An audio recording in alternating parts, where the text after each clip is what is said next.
একটি সোনা মেয়ে একদিন না এখানে বসে আছো কেন বাবা? যদি ভেঙে যায় বাবা? হ্যাঁ তাই তুমি এভাবে দাঁড়িয়ে আছো, বসো বসো।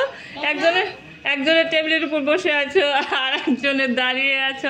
আচ্ছা বসো, তোমাদের খাবার রেডি, তোমরা ডাইনিং এ চলে এসছো, আমি হ্যাপি।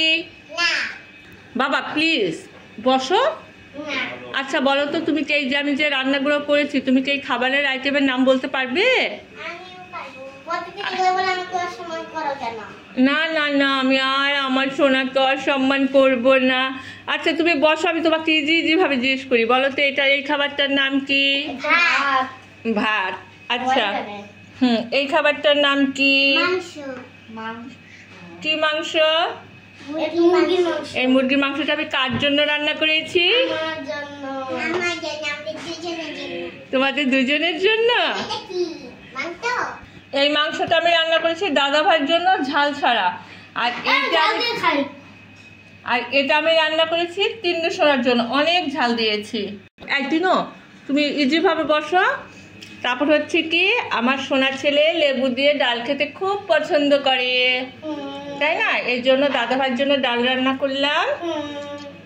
আর এখানে আছে কুমড়া ভাজি আর পটল ভাজি। তো ডালের সাথে আমি আলু ভাজি খেতে খুব পছন্দ করি লেবু দিয়ে, এর জন্য আলু ভাজি। দাঁড়াও মা, বলো তো এইটা এই গ্রিন কালারের এইটা কি? শাক। Very good. এই খাবারটার নাম কি? ডাল চচ্চড়ি। এটা কে পছন্দ করে খেতে? দাদা ভাই। সরো না। আর এটা এই খাবারটার নাম কি? বাবা মাছ খেতে বেশি পছন্দ করে। আচ্ছা বলো তো এই মাছটার নাম কি? তুমি বলতে পারবে এই মাছটার নাম কি? রুই মাছ না, এটার নাম হচ্ছে বেলে মাছ। খালা কেমন আছো? এত দেরি করে আসলা কেন? খালা আজকে শোনো, আমার রান্না যতই খারাপ হোক না কেন, তুমি তো রান্নার চেহারা দেখলেই বুঝতে পারো যে রান্নার চেহারা বা রান্না ভালো হয়েছে না খারাপ হয়েছে। আমার রান্নার যতই খারাপ হোক না কেন,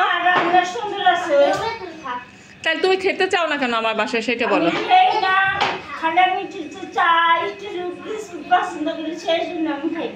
আচ্ছা ঠিক আছে, তোমার কাজ শেষ হলে আমি তোমাকে চা বানিয়ে দিচ্ছি, ঠিক আছে? আসো শোনা বাচ্চারা, রাত্রিরে আসো, আমরা এখন খাবার শুরু করব। আসো, তোমাদের সবার পছন্দ। দেখো আমি প্রতিদিন তোমাদের পছন্দের খাবার রান্না করি, কিন্তু আমি আমার নিজের জন্য কিন্তু কিছু করি না। কত কিছু সকাল সকাল রান্না করে ফেললাম, নিজেই অবাক হয়ে যাই। এত ভালো রান্না আমি কিভাবে করি। ও মা, কতগুলো আইটেম! 1 2 3 4 5 6 7 8 9 10।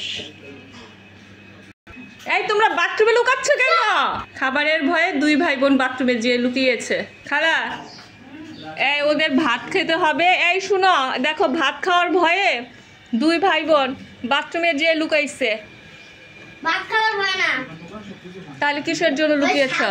শোনো আমি বসো, আমি তোমার জন্য। ও মা দারুণ তো, এটা কে দিয়েছে তোমাকে? দারুণ তো।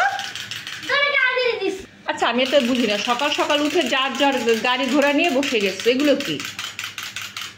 আসো খেতে বসো। এত কষ্ট করে রান্না করি কিসের জন্য বলো তো? আর এত খাবারের কথা বলতে হবে কেন? অন্য বাচ্চারা খাবার দেখলে অস্থির হয়ে যায়, আর তোমরা 2 ভাই। তাই তো পদ্ম দেখো খাবার দেখলে অস্থির হয়ে যায়, আর তোমরা 2 ভাই বোন খাবারের ভয়ে যায় বাথরুমে লুকাও। এগুলো কিন্তু বিশেষ। আচ্ছা ঠিক আছে।